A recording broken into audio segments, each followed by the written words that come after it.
Muy bien. Hace algunos años atrás me involucré en una investigación respecto a cómo la gente se comportaba por medio del Internet. ¿Qué es lo que la gente buscaba? ¿Qué preguntas hacían por Internet? Porque me encontraba realizando un sitio web y queríamos que la gente visitara a este sitio. Me di cuenta que el sitio contenía mucho contenido. Sin embargo, lo que faltaba era saber cómo llegar a la gente. Entonces, nos preguntamos ahí con el equipo, bueno, ¿qué es lo que busca la gente? ¿Qué necesidades tiene la gente? Y entonces recuerdo a un buen amigo, muy visionario en aquellos años, y siempre ha tenido esa característica, que me decía que todo lo que la gente busca por Internet se resume en 3 áreas, o está contenida dentro de 3 áreas. Amor, economía, salud. AES, podríamos resumirlo como AES. Amor, economía, salud. Adivinen de cuál área vamos a hablar el día de hoy. Del amor. Nuevamente vamos a hablar del amor. Pero vamos a ser un poco más específicos. Y quisiera que en este momento, por favor, entregaran una hojita que van a recibir. Vamos a hablar de lo que es el matrimonio, de lo que es el amor, pero ya más específico de lo que es el amor en el matrimonio. Entonces vamos a encender un poco aquí.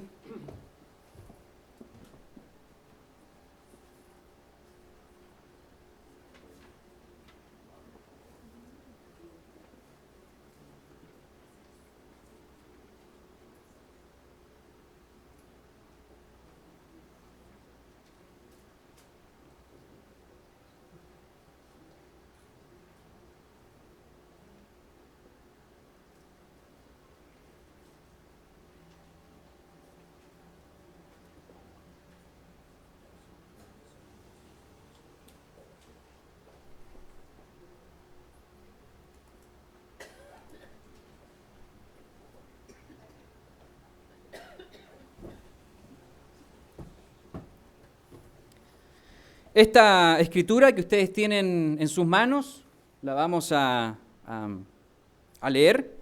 Por eso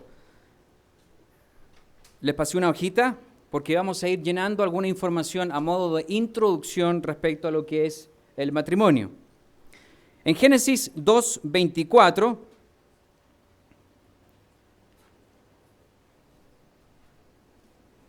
vemos, por tanto, dejará el hombre a su padre y a su madre, y se unirá a su mujer, y serán una sola carne. No.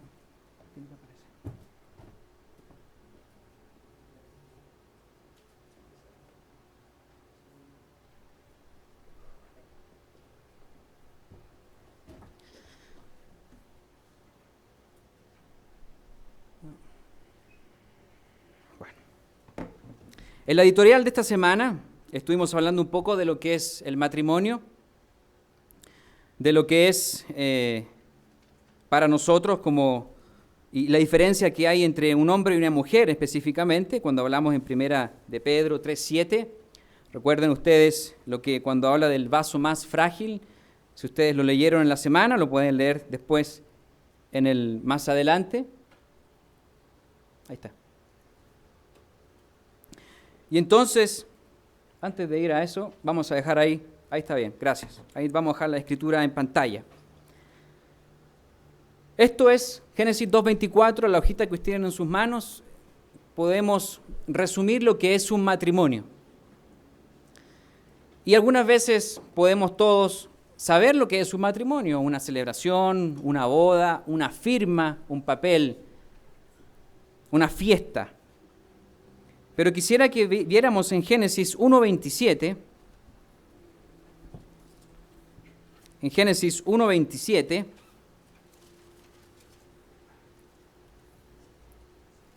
y 28, un mandato que le dijo Dios al matrimonio. Le dijo al matrimonio lo siguiente, Génesis 1:27, y creó Dios al hombre a su imagen, a imagen de Dios los creó, varón y hembra los creó. Y los bendijo Dios y les dijo, y aquí viene el mandato al matrimonio, fructificad y multiplicaos, llenad la tierra y sojuzgadla, y señoread en los peces del mar, en las aves de los cielos y en todas las bestias que se mueven sobre la tierra. De nuevo, del matrimonio no tenemos duda, probablemente. Lo que sucede es lo que viene después de la fiesta, lo que va después de lo que es esta celebración del matrimonio. ¿Qué es el matrimonio?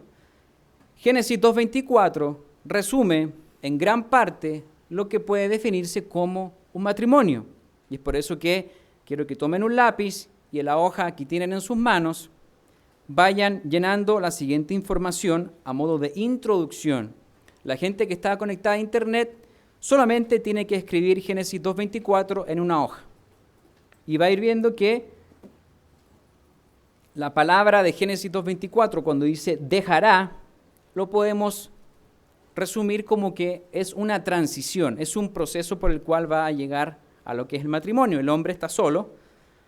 Y más adelante vemos que el hombre representa lo que es la madurez. No es un jovencito el que se va a casar, es un hombre hecho y derecho, algo que está dentro de sus años de madurez. Entonces tenemos la transición, vamos hacia el matrimonio, tiene que ser un hombre o una mujer maduro. Y también luego vemos que va a dejar al padre y a su madre. Esto es la familia que está dejando, la familia anterior. Ya no forma parte de esa familia como tal, sino que ahora se va a formar con su mujer y va a ser una nueva familia. Por eso vemos ahí la palabra unirá, lo ponemos como familia nueva. Y se va a unir a su mujer, y la mujer es el complemento del hombre. Es el complemento del hombre. Y luego vemos que serán, otra vez, el proceso que vemos hacia lo que es la intimidad del matrimonio, una sola carne. Esta imagen yo la vi por internet y me gustó mucho cómo de un versículo saca estas palabras y resume un todo, que algunas veces nosotros leemos Génesis 2:24 y nos queda bastante claro. Sin embargo, hay mucho más que hablar de lo que aquí habla, de lo que es el matrimonio. Entonces, a las personas que están por internet y están viendo la imagen, dejará como transición, hombre, madurez, padre y a su madre, es la familia anterior, unirá, eso es la familia nueva, mujer es el complemento, serán, es el proceso, y una sola carne es la intimidad, lo que está dentro del matrimonio. De todos estos fragmentos que hemos sacado aquí, desmenuzado de un versículo, vamos a enfocarnos en lo que es el proceso del matrimonio, el proceso del matrimonio. Y nos vamos a enfocar todo el mensaje de esta parte, del proceso.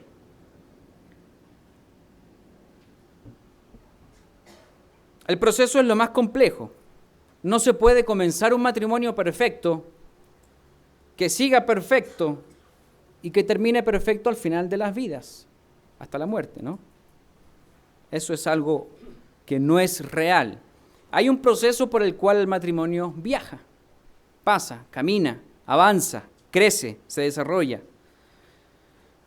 Siempre le saco a colación un buen amigo mío que tuvo un matrimonio, se casó, ni un problema, todos felices. 10 años de un matrimonio sin discusión. Todo perfecto. Todo bien. Y se tuvo que divorciar porque ya no había nada. La perfección no existe en un matrimonio. En todos hay problemas. Todos los matrimonios tienen problemas. No existe un matrimonio perfecto. Que no hayan problemas, que no hayan discusiones. Eso es parte del desarrollo del proceso que estamos hablando acá. El matrimonio es un continuo ajuste de amor, moviendo las perillas continuamente. Uno no se queda ahí, ya me casé y ahora me voy a relajar. y la voy a pasar bien. Eso no es un matrimonio. Por eso decimos que el proceso de lo que es el matrimonio es la parte más difícil. El día de mañana, mi esposa y yo viajamos a Guadalajara y vamos a oficiar un matrimonio el día lunes. El informativo, estamos hablando de 1 de Pedro 3:7, que tiene que ver con el matrimonio.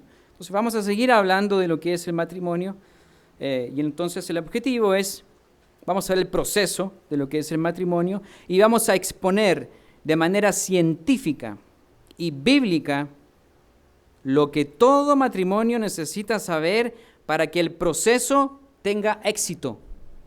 A todos nos compete este tema. Y esto se aplica a quienes se vayan a casar o a los que estén casados, que tengan un buen matrimonio o quizás tengan un matrimonio no tan bueno. Todos nos enfrentaremos a estos problemas de alguna u otra manera en nuestras vidas. Por eso el título de este mensaje es El espíritu de un buen matrimonio. Ese es el nombre del mensaje de hoy, el espíritu de un buen matrimonio.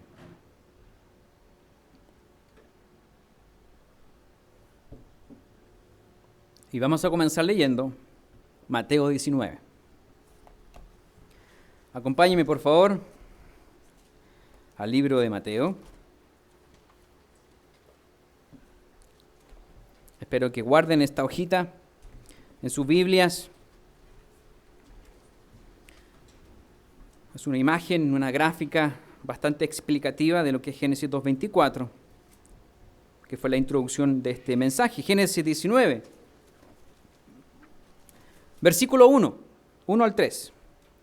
Aconteció que cuando Jesús terminó estas palabras, se alejó de Galilea y fue a las regiones de Judea al otro lado del Jordán. Y le siguieron grandes multitudes y los sanó allí. Entonces vinieron a él los fariseos, tentándole y diciéndole: ¿es lícito al hombre repudiar a su mujer por cualquier causa? ¿Alguna vez hemos leído este versículo? Y quizás nos han entrado algunas dudas. Esto tiene que ver con el divorcio. Ahora, estamos hablando aquí, a manera de contexto, de un grupo de personas, los fariseos, un grupo muy especial, muy dedicados a la tradición, que hicieron la pregunta a Dios en la carne, con un ánimo de tentarlo. Recuerden que estaban buscando algo para acusarlo. Esa era la intención de ellos. Y esta pregunta está relacionada claramente con Deuteronomio 24:1, la ley de divorcio, que habla en el Antiguo Testamento. Ahora, el contexto de Deuteronomio 24 nos habla que la mujer en aquella época era considerada un poquito más alto que los esclavos. Esa era la mujer y ese era el contexto cultural de Deuteronomio 24. La mujer tenía muy pocos derechos. Y en un matrimonio, recuerden ustedes, si han leído alguna historia universal, cómo era la cosa antes, la mujer era comprada como si fuera un negocio, comprada con bienes por el marido, por la familia, donde los padres estaban involucrados de ambas familias. Todavía queda algo de eso un poco en algunos lugares. Era un proceso como un negocio. El problema es que, como la mujer era considerada tan poquito, un poquitito más que un esclavo, el hombre se enseñoreaba en gran manera de la mujer. ¿Qué es enseñorearse? Recuerden Génesis 3:16, que el hombre se iba a enseñorear de la mujer, iba a tener como dominio de ella, y esto fue cuando entró el pecado en el hombre y la mujer. Originalmente no fue así cuando se creó al hombre y a la mujer. Originalmente nadie se enseñoreaba de nadie. El pecado hizo que entrara esa diferencia. Y entonces quedó esta diferencia, pero originalmente no fue así. Dios nos hizo al hombre y a la mujer como un equipo. Por eso dice la ayuda idónea. Es algo igual que Dios hizo en un principio, pero el pecado hizo que esto se provocara una diferencia y provocara esta tendencia algunas veces exagerada en el hombre, de enseñorearse de la mujer en gran manera. Y por eso habían tantos problemas cuando el hombre se enseñoreaba de las mujeres y decía, ay, tú no me gustas, me voy con otra, te doy divorcio. El divorcio antiguamente no era ir a la notaría y a firmar un papel. Era decir en un lugar público, esta mujer no me gusta, me voy a casar con otra. Ese era el divorcio. Y la mujer, ¿qué podía hacer si el hombre se enseñoreaba de esa situación? Entonces, en Deuteronomio 24, vemos que Dios tuvo que aceptar esto para que no ocurrieran injusticias, porque la mujer quedaba desprotegida. Si nos leemos en Deuteronomio 24:1 dice, si no le agradare por haber hallado en ella alguna cosa indecente, le escribirá carta de divorcio. No era por cualquier situación. Debía haber una causa indecente, o sea, debía haber una prueba o algo realmente de peso para que se produzca esa separación. Y entonces, aquí quisiera leer un fragmento de la Biblia bajo el lente de la ciencia, un estudio que varios conocemos del señor Mario Segli, que habla ahora de lo que es Mateo 19. Vámonos ahora a Mateo 19, que en realidad está hablando de Deuteronomio 24. En los tiempos de Jesucristo, dos grupos religiosos principales discutían el divorcio de Deuteronomio 24 de distintas maneras. Habían dos escuelas de estos fariseos. La escuela Shammai interpretaba algo indecente, recuerden esa era la causa, como la infidelidad sexual, mientras que la escuela de Hillel decía que era por cualquier causa. En otras palabras, la escuela de Hillel, si la mujer se le quemaba las tostadas, divorcio. Por cualquier causa. Si se le olvidaba comprar las tortillas, divorcio. Los fariseos, que eran de la escuela de Hillel, quisieron involucrar a Jesucristo en esta controversia y le hicieron la pregunta clave: ¿es lícito al hombre repudiar a su mujer por cualquier causa? Por eso está esa pregunta. Ya entendemos un poco por qué la hicieron y el contexto cultural de Deuteronomio 24 y ahora de Mateo 19. Pero veamos la respuesta de Jesucristo. Versículo 4 de Mateo 19. Él respondiendo les dijo, ¿no habéis leído que el que los hizo al principio, varón y hembra los hizo? Y dijo, por esto el hombre dejará a padre y madre y se unirá a su mujer, y los dos serán una sola carne. Así que no son ya más dos, sino una sola carne. Por tanto, lo que Dios juntó, no lo separe el hombre. ¿Qué está hablando Jesucristo? Génesis 2:24, básicamente. Génesis 2:24, ahí entonces les vuelve a recordar cómo y por qué fue el matrimonio en un comienzo. Y los hombres le volvieron a preguntar, el versículo 7, ¿por qué pues mandó Moisés dar carta de divorcio y repudiarla? Y Jesucristo vuelve a responder, él les dijo, por la dureza de vuestro corazón, Moisés os permitió repudiar a vuestras mujeres, mas al principio no fue así. Y yo os digo que cualquiera que repudia a su mujer, salvo por causa de fornicación, esto es la cosa indecente, y se casa con otra, adultera, y el que se casa con la repudiada, adultera. Es interesante ver que Mateo 19 viene de, lógicamente, Mateo 18. Cuando hay problemas entre dos personas, ¿dónde está la instrucción bíblica de cómo resolver los problemas? Mateo 18:15. Por tanto, si tu hermano peca contra ti, ve y reprende, ustedes se saben de memoria esa parte. Mateo 18:15 en adelante. Ahí es cuando Pedro le dice, ¿cuántas veces tengo que perdonar? 70 veces 7. Y viene la parábola de cuando un hombre debe mucho dinero, se le perdona, y después el otro hombre no perdona. Todo tiene que ver con el perdón y con la reconciliación.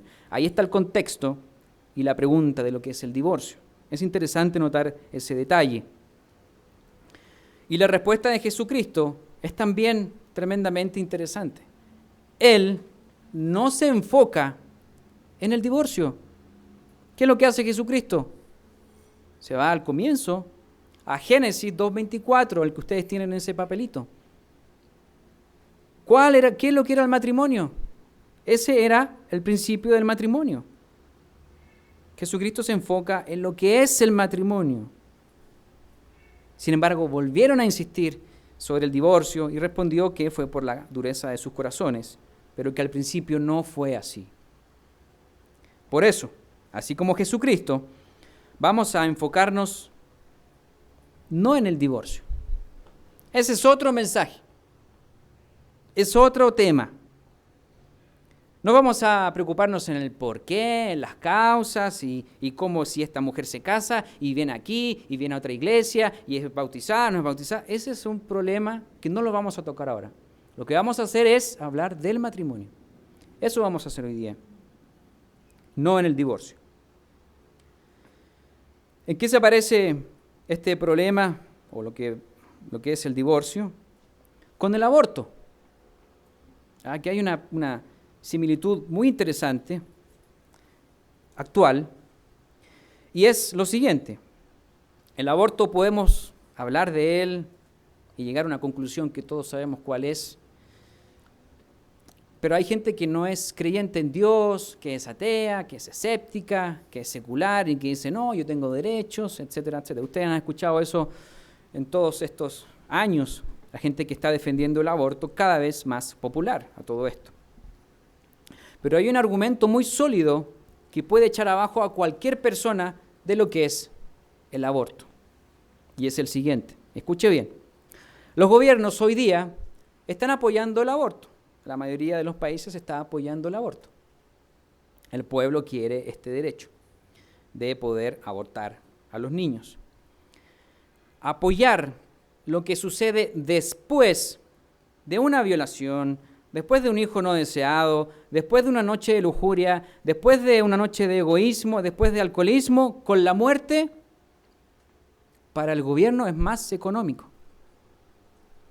Es mucho más económico. Piense usted. Si quisieran prevenir este problema, saldría carísimo.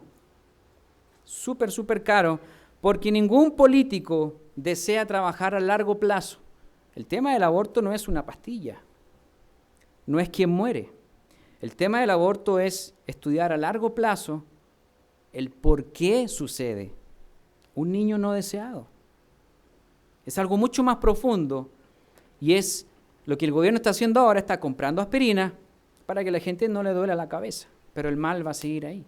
La consecuencia de eso sigue estando porque no se toca lo que es la raíz. Todos los políticos quieren solucionarlo dentro de su sexenio o dentro de sus 4 años de gobierno, para que su nombre esté ahí y diga, este presidente hizo tal cosa.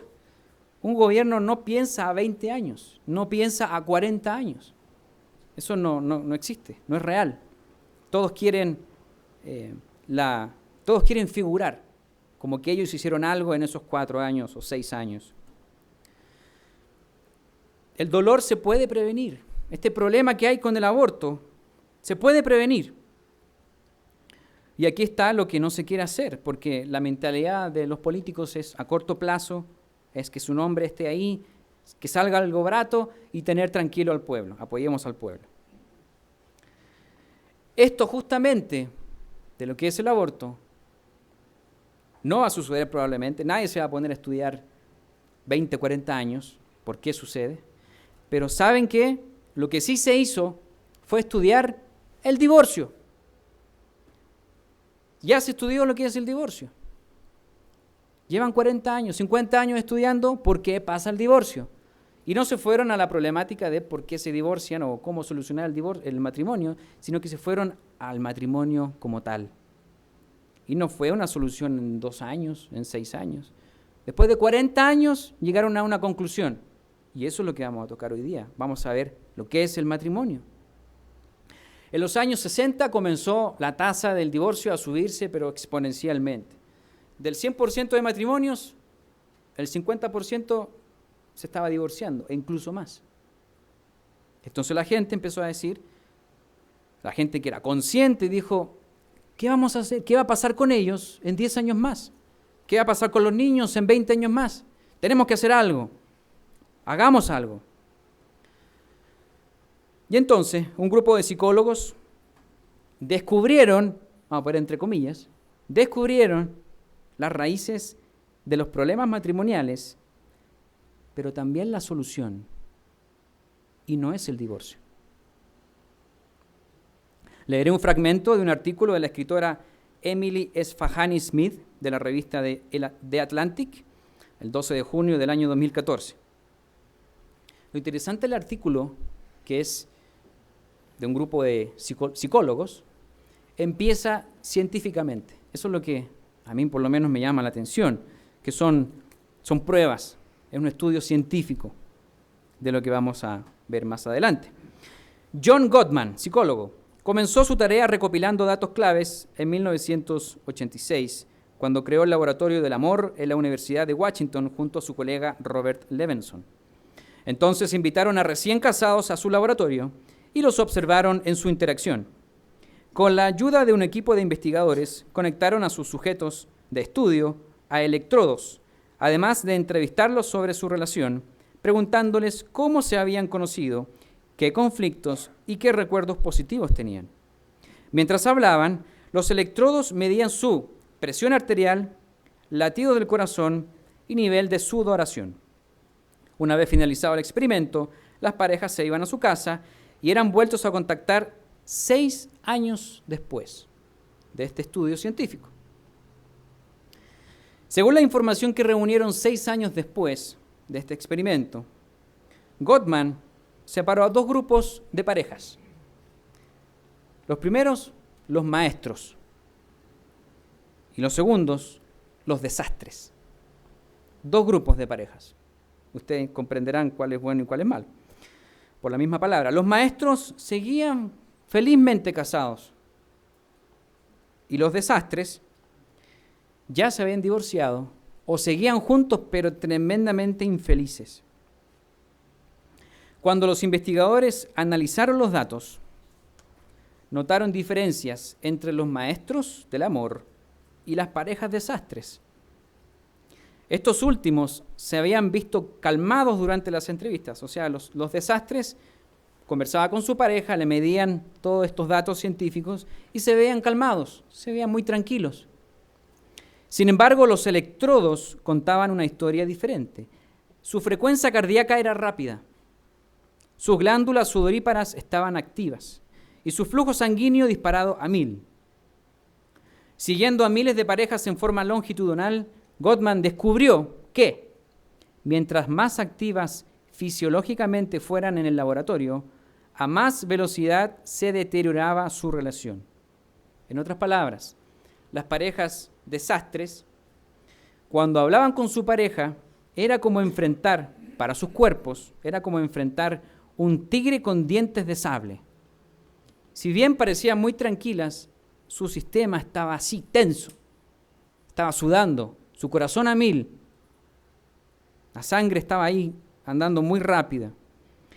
Por eso, esto hacía que su ritmo cardíaco se dispararan y los volvieran más agresivos el uno con el otro. El cómo conversaban cosas sencillas, cómo se conocieron, cuáles son los problemas que han tenido, cosas positivas. Las parejas desastres tenían una actitud muy tensa cuando conversaban unas con otras. Me recuerda un chiste, había un señor que estaba intentando que lo llevara un tráiler hacia el pueblo más cercano, ya era tarde, era de noche, y nadie lo quería llevar, hasta que finalmente lo detiene un tráiler, se detiene un tráiler y hay un señor ahí, un chofer bien serio, que le hace el gesto para que se suba. Entonces el señor muy agradecido se sube y entonces el silencio se empezó a poner como tenso y él quería conversar algo con la persona amable que lo está llevando en su camión. Y empezó a pensar, voy a conversarle de fútbol. Y entonces cuando iba a hablar dijo, pero ¿qué pasa si el chofer le gusta el América? A mí me gusta el Chivas, así que entonces vamos a terminar en un problema. Entonces dijo, no, mejor que no. Entonces voy a hablar de política. Entonces va a hablar de política y dice, ¿qué pasa si este señor está a favor del gobierno y yo no estoy a favor del gobierno, entonces vamos a terminar en problemas. No, entonces mejor que no. Vamos a hablar de religión. Y va a hablar de religión y dice, ¿y si el Señor es ateo? Yo soy creyente, entonces los ateos son cosas serias y quizás vamos... Y no quiero que me eche aquí del camión, yo necesito llegar al pueblo. Y entonces el Señor estaba tan complicado y que en un gesto desesperado respira profundamente y dice, así es. Y el chofer lo mira y le dice, no, así no es, así que te bajas. Entonces aquí vemos el espíritu que tiene una conversación simple y en un matrimonio lo que puede existir. Por eso es el espíritu del matrimonio lo que estamos aquí conversando. ¿Qué espíritu tenemos en el matrimonio? ¿Cómo lo llevamos a cabo? El estudio científico y que luego psicológico, que reunió todos los datos, revela que la felicidad de los matrimonios depende de si tenemos un espíritu agresivo o un espíritu amable. Es decir, si realmente nuestro matrimonio será un desastre o será una maestría. ¿En qué modo estamos? Los jóvenes utilizan mucho esto cuando están en las redes sociales y ponen, por ejemplo, modo deporte encendido. Entonces todos saben que el chico está haciendo su deporte. Ponen modo depresión y todos saben que el chico está deprimido. Modo estudio apagado y todos saben que el chico no está estudiando. Entonces, así mismo es como sucede en los matrimonios. ¿Cuál es el modo que tenemos encendido? ¿Agresividad o amabilidad? ¿Cuál es el modo que tenemos apagado? ¿Agresividad o amabilidad? Muchas veces yo sé que usted ha escuchado que dicen, los grandes problemas que hay en el matrimonio son problemas de comunicación. No se comunican. ¿Ha escuchado hablar de eso? Problemas de comunicación. No sé lo que piensas, lo que sientes y todo eso. Sin embargo, ¿sabía usted que todos los matrimonios, sin excepción alguna, se comunican? Y mucho. Pero no siempre verbalmente. Hay mucha comunicación entre las dos personas, entre hombre y mujer. Se comunican mucho, pero muchas veces no están hablando. Es por eso que algunas veces vemos matrimonios que no sé cómo se entienden y hacen las cosas y ni se hablan. Porque hay una comunicación no verbal. En cada matrimonio manifestamos de manera activa o pasiva esta comunicación y manifestamos necesidades emocionales que por naturaleza compartimos con nuestros prójimos, quienes que están al lado, es lógico, o próximos. Ellos son nuestros prójimos que se alegran o sufren con nuestros problemas. El problema es que el matrimonio muchas veces no nos damos cuenta que la otra persona está intentando comunicarse. Y entonces desaprovechamos la oportunidad para responder apropiadamente. En un matrimonio, según el estudio, le pone aquí la palabra que existen las invitaciones. Se invitan constantemente, el hombre y la mujer, se invitan.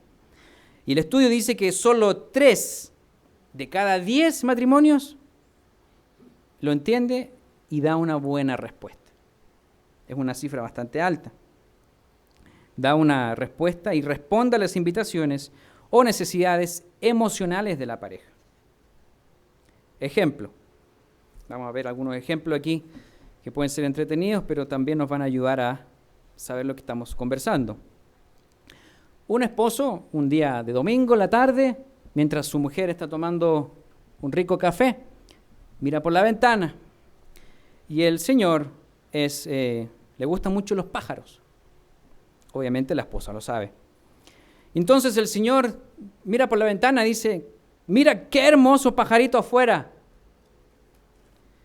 Entonces podríamos decir, este hombre está hablando solo, está aquí hablando con el pájaro, o está haciendo solamente un comentario. Aquí está el error. Aquí está el grave error. En realidad, lo que el hombre está buscando es una conexión con la mujer.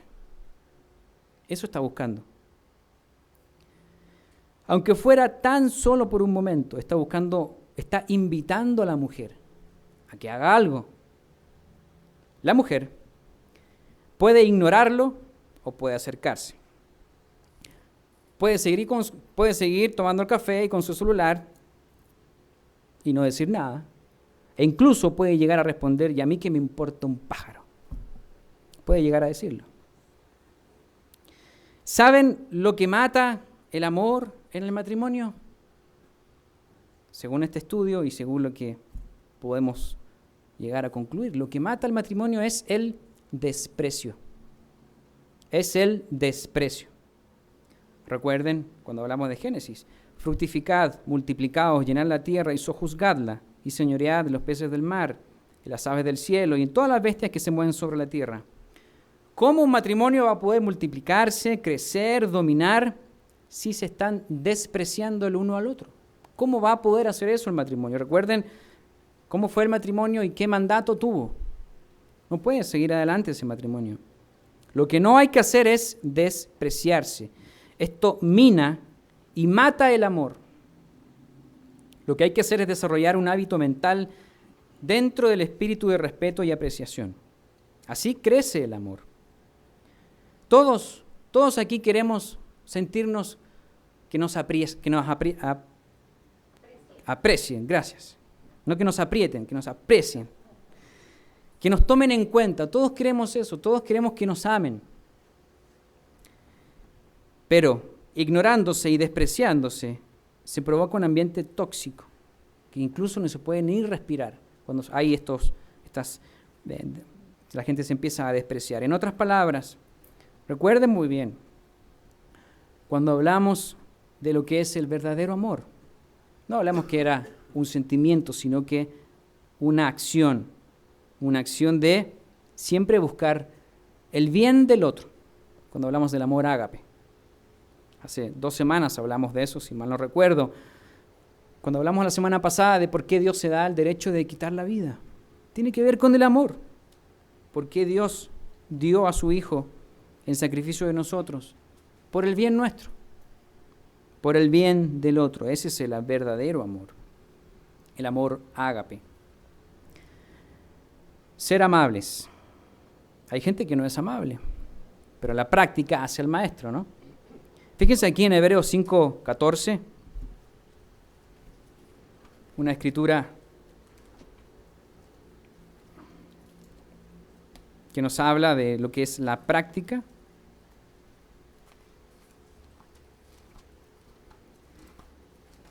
En Hebreos capítulo 5, versículo 14. Pero el alimento sólido es para los que han alcanzado madurez, para los que, por el uso, tienen los sentidos ejercitados en el discernimiento del bien y del mal. Por el uso. Esto no se hace de la noche a la mañana. Esto tiene un trabajo. El matrimonio es un trabajo duro que hay que hacer. Pero hay que aprender a ser amables. Recuerda la palabra que vimos al comienzo, el proceso. Es el proceso, el matrimonio, no solamente la fiesta en sí. Hay todavía toda una vida por delante. Y ese es un proceso. Es un proceso que vamos ajustando las tuercas de esta bella maquinaria de lo que es el matrimonio. Es un trabajo complejo, pero no menos hermoso. Se puede hacer, pero debe existir una convicción de querer hacerlo. Una convicción de querer hacer este trabajo duro y que se sostenga en el tiempo. No puede ser un par de días y después ya con eso ya me tengo un mes de ser una persona muy desagradable. Es algo que se debe sostener en el tiempo. Practicar la amabilidad puede ser un desafío en un matrimonio muy grande. Al comienzo, ¿cierto? Todo estaba bonito, todos están jóvenes, todos están bellos, no hay ni un problema. Pero empiezan los años, empiezan los trabajos, empiezan los problemas económicos, llegan los niños, llegan las familias políticas, llegan los amigos y se nos van olvidando los regalitos de chocolate, las flores, abrir la puerta primero, dejar pasar a la dama, se nos olvidan los besos, los abrazos, las cartas. Pero ¿sabe usted que amabilidad no es solamente lo que acabamos de anunciar aquí al final? Esto de los regalitos y chocolates. Practicar la amabilidad no significa que no expresemos una molestia. Practicar amabilidad significa que debemos expresarnos con amabilidad, de manera consciente y sin ofender, sin desacreditar ni despreciar al otro. Ser amables en una discusión significa cómo vamos a elegir expresarnos. Cuando una persona está molesta y dice, yo voy a ser muy sincero y te voy a decir todo lo que pienso de ti, ya vemos a una persona que se va a enfrentar a un animal, se va a pelear, tiene una actitud violenta frente a lo que está diciendo. Entonces, hay que bajar esa emoción y elegir expresarse. Estoy molesto porque llegaste tarde y esto y lo otro, y espero que no lo hagas más. Pero es muy distinto cuando se empiezan a desacreditar, cuando se empiezan a despreciar el uno al otro, ahí empieza a dañarse esa relación. Los 40 años de estudios que aquí estamos hablando en este sermón de estos psicólogos y científicos, sirvieron para saber por qué se divorcian las personas. Y llegaron a la conclusión de que las personas se divorcian porque no practican la amabilidad. Tan sencillo y simple como eso. No practican la amabilidad. Los 40 años de estudios sobre miles de parejas sirvieron para saber que para tener un matrimonio duradero y saludable y un buen espíritu en el matrimonio, hay que practicar la amabilidad. Tan sencillo y simple como eso. Practique la amabilidad desde un principio y muy seguido. Ese es el gran consejo que ellos descubrieron. No es nada nuevo, pero es científico y tiene razón de ser. Hechos 20:35, este es un versículo, una de las frases de Jesucristo que no está así como tal en los evangelios, pero encontramos en Hechos 20:35 una frase que tiene que ver con la amabilidad. Hechos 20:35. En todo os he enseñado que, trabajando así, se debe ayudar a los necesitados y recordar las palabras del Señor Jesús, que dijo, más bienaventurado es dar que recibir. De eso se trata la amabilidad, de dar, no de andar exigiendo y pidiendo y diciendo cuán mal lo hace la otra persona. Entonces aquí vamos a hablar rápidamente de 3 consejos para ser amables en el matrimonio. 3 consejos prácticos para poder ser amable en el matrimonio. Y cada uno de ellos va a tener un fundamento bíblico. El primer consejo es, sea generoso. Sea generoso. Filipenses 2. Filipenses capítulo 2 y versículo 3.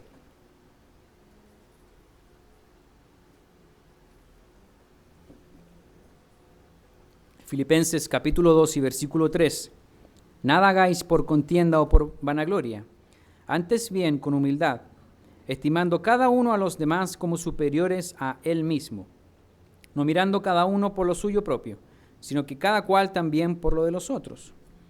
Aquí se aplica en el matrimonio también este mismo versículo de ser generoso, pero un poco más orientado hacia lo siguiente.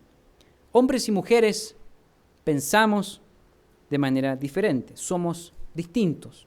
Las mujeres algunas veces son más intuitivas, los hombres somos más prácticos. Ejemplo, mujeres.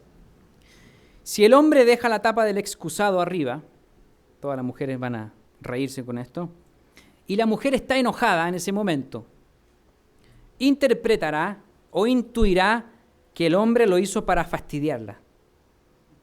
Pero tal vez el hombre simplemente se le olvidó. Hombres, quizá la dama llega tarde a la cita romántica que tanto esmero y esfuerzo y dinero le costó. y la mujer llega tarde a esta cita romántica. El hombre interpretará que a ella no le interesa estar con él porque llegó tarde. Pero lo que probablemente ella no sabe, él no sabe, es que ella se detuvo en el camino a comprarle un regalo y por eso llegó tarde. Así suceden los problemas, porque miramos las cosas de distinta manera. En otras palabras, ser generosos, no estamos hablando aquí de que le dé $1.000.000. Ser generosos significa que le dé generosamente el beneficio de la duda. Dele el beneficio de la duda. No interprete inmediatamente lo negativo de lo que supuestamente usted está pensando. Si usted le da el beneficio de la duda, si usted es generoso con este punto y va a pensar lo mejor del otro, créame que eso provocará una relación drásticamente mucho más sana. No todo se trata de uno, de que le están haciendo mal a uno. Hay gente que piensa que todo lo que le rodea es para hacerle mal a él. Qué manera más egoísta de pensar, ¿no? No se trata de uno. Dele la duda, el beneficio de la duda a su esposa, a su esposo. Y después se puede arreglar, pero no se adelante. Sea generoso. Punto número 2. Sea hábil. Proverbios 18:13. Proverbios 18:13. No podemos dejar de hablar de proverbios. Todos estos consejos de sabiduría. Proverbios 18:13.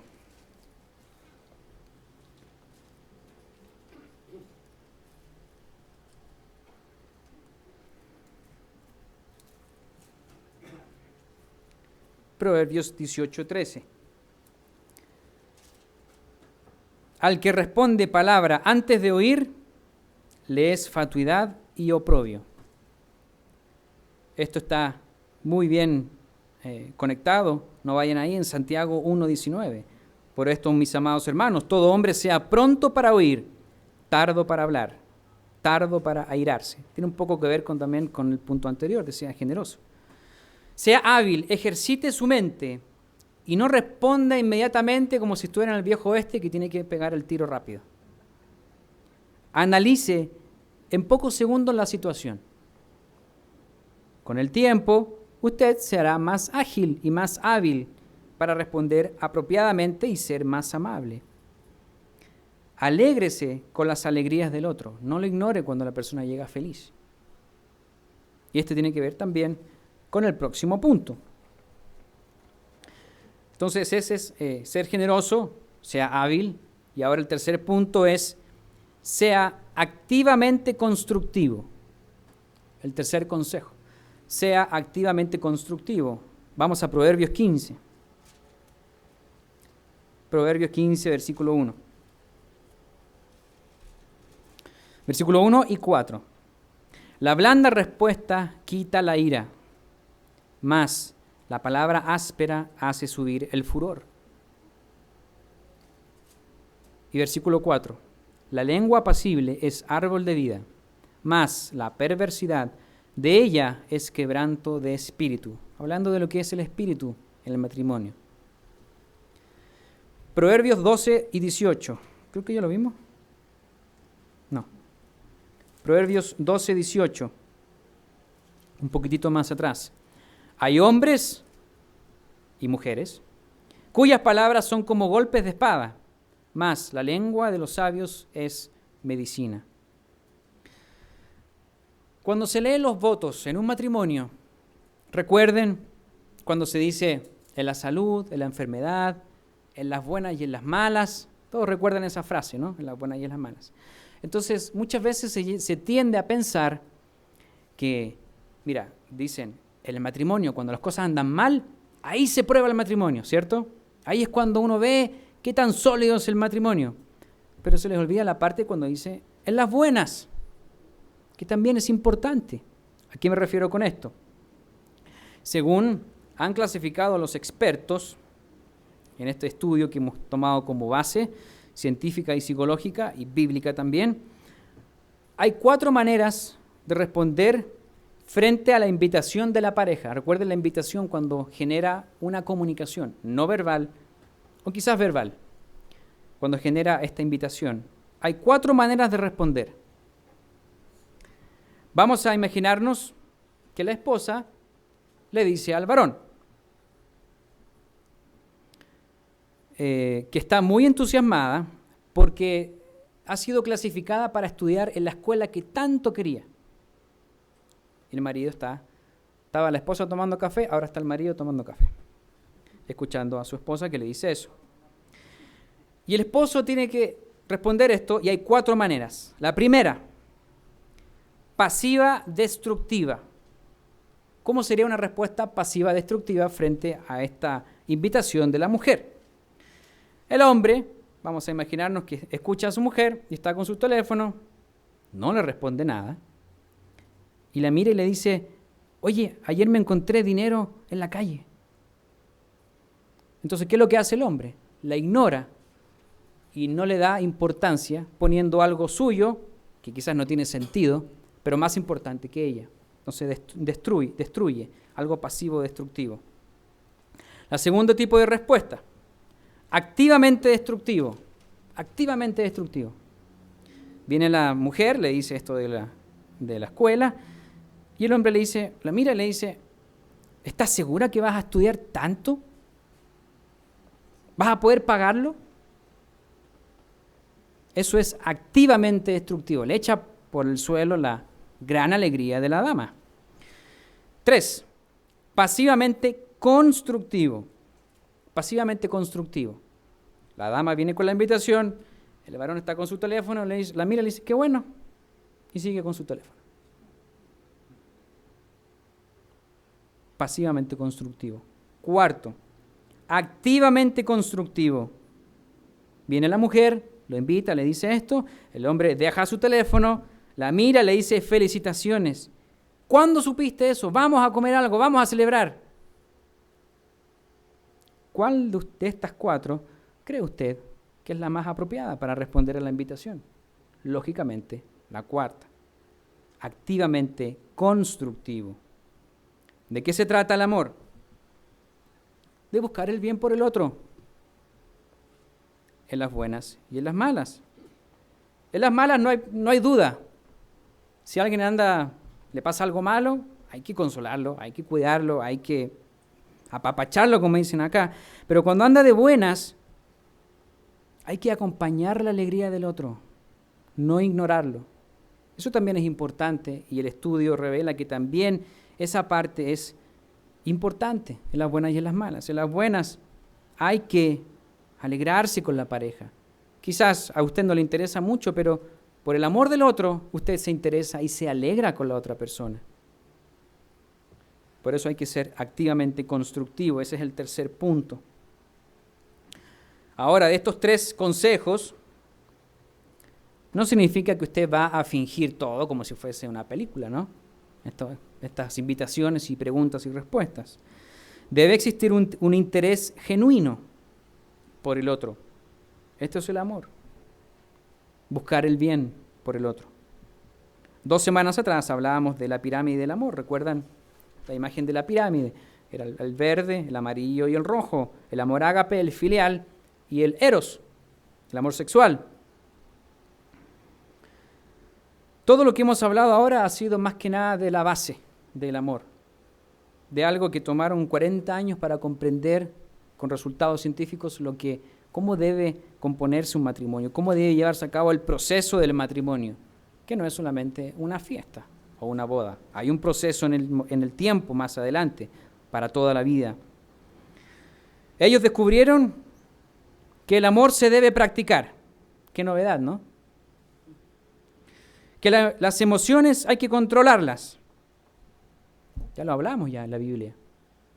Y que hay que encaminarlas siempre por el bien del otro. Eso es el amor ágape.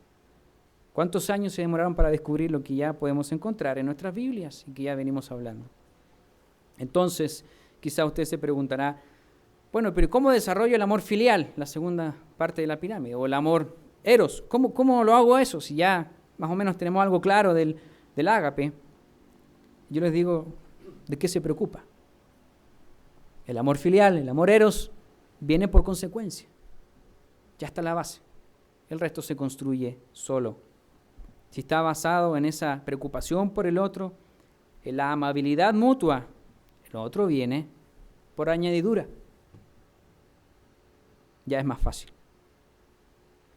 Entonces, mis hermanos, ya como conclusión a este mensaje, vimos este estudio científico, también vimos lo que es el matrimonio. Guarde esa hojita, puede ayudar algunas veces a volver a leer Génesis 2, 24 y recordar cuál fue el origen del matrimonio, cuál fue el propósito del matrimonio, que podemos también hablar todo un mensaje de los hijos, de cómo Dios se reproduce a través del hombre y de todo eso. Pero hay claves específicas de lo que es el matrimonio, y en Génesis 1, 27 y 28, de cuál es el objetivo del matrimonio. Originalmente el matrimonio no se hizo para buscar la manera de buscar el divorcio, para ir a un abogado, para ir a pagar, para decir, ¿sabes qué? Me quiero divorciar. Originalmente el matrimonio no se hizo para buscar la manera de cómo divorciarse. Originalmente el matrimonio se hizo para crecer, procrear, para conocerse, para dominar su entorno. Eso es el matrimonio. Recuerden las palabras de Jesucristo. Recuerden cuál fue el motivo del matrimonio. ¿Qué me hablan de divorcio aquí? Pero en todo este proceso largo comienzan las complicaciones. Por eso hemos expuesto este estudio científico. Recuerden estos electrodos y la manera de medir la presión y toda la parte fisiológica de la persona, que descubrieron que todos los que estaban tensos en 6 años terminaban en divorcio. Y no estaban discutiendo, estaban hablando de cómo se conocieron. Eso revela lo que ya hemos leído en la Biblia, lo que realmente es el amor. No hay nada nuevo. Si fisiológicamente estamos activos al tener cualquier tipo de conversación con nuestras parejas, seremos escasamente empáticos y la relación se va a ir deteriorando. Lógico. Entonces, cuando converse con su pareja, no piense que está hablando contra un león o un dientes de sable. Relájese. No estamos hablando de discusiones. Estamos hablando de que fisiológicamente el cuerpo se prepara para decirle a la esposa, buen día. No de una discusión. La parte fisiológica. Eso es la parte científica. Relájese. Está con su dama, está con su varón. Relájese. Practicar la amabilidad es una instrucción bíblica y básica, no solamente para el matrimonio, sino que en todo orden de cosas, todo tipo de orden social. Busque el bien del otro en todo momento. Sea amable. Sea amable. Por eso vimos 3 consejos. Primero, recuerden, sea generoso. Dele el beneficio de la duda. No piense inmediatamente que le están haciendo algún mal a propósito. Sea generoso. Piense lo mejor del otro. Aun cuando esté usted quizás incorrectamente pensando, quizás la persona sí lo hizo mal, pero si usted da esa generosidad de pensar en lo mejor del otro, va a generar un ambiente tranquilo en esa conversación, una relación más sana. No todo se trata de usted, sea generoso. Sea hábil, segundo consejo, sea hábil. Ejercite su mente y no responda inmediatamente lo que sus emociones quieren que usted responda. Domine su lengua, porque ahí se provoca un incendio, dice la Escritura. Ese pequeño músculo que se maneja como un timón, ¿no? Domine su lengua, sea hábil, tenga una manera de comportarse y vaya respondiendo lo mejor para el otro en ese momento. Y poquito a poco se va a ir perfeccionando esa habilidad, como un músculo se ejercita. Y la tercera es, sea activamente constructivo. Sea activamente constructivo. Y vimos cuando una persona se alegra, cuando invita a la otra a un comentario, alégrese con esa persona. Tenga empatía. Dígale algo positivo. Eso va a generar una unión automática. Automática. De que esa persona se va a sentir alegre porque la otra también se alegra con la alegría de uno. Celebremos los triunfos de nuestra pareja de manera genuina. Y así también acompañemos en las partes que hay tristeza y cosas no muy felices. Por eso vimos la parte de las buenas y las malas, la parte que es más buena. La ciencia y la psicología pueden decir mucho de todo este tipo de situaciones que hemos estado hablando. Y algunas veces van a dar en el acierto. Van a descubrir lo que ya estaba escrito aquí, básicamente. Eso ya estaba escrito hace más de... Por 40 distintos autores, en 1500 años se escribió la Biblia. En resumen, ellos van a descubrir o redescubrir lo que ha estado escondiéndose por este mundo malo, este mundo egoísta, este mundo narciso, que se ve en su reflejo y se está ahogando, como dice la historia, el cuento de Narciso. Todo ya estaba escrito, la solución siempre ha estado, y la solución es la palabra de Dios. Esa es la solución. Ahí tenemos el mejor estudio de todas las ramas que usted pueda encontrar. Por eso la Biblia funciona. La Biblia funciona. Estos son los consejos fundamentales para que nosotros, todos, podamos desarrollar un buen espíritu en el matrimonio, que es el espíritu de la amabilidad. Buenas tardes a todos.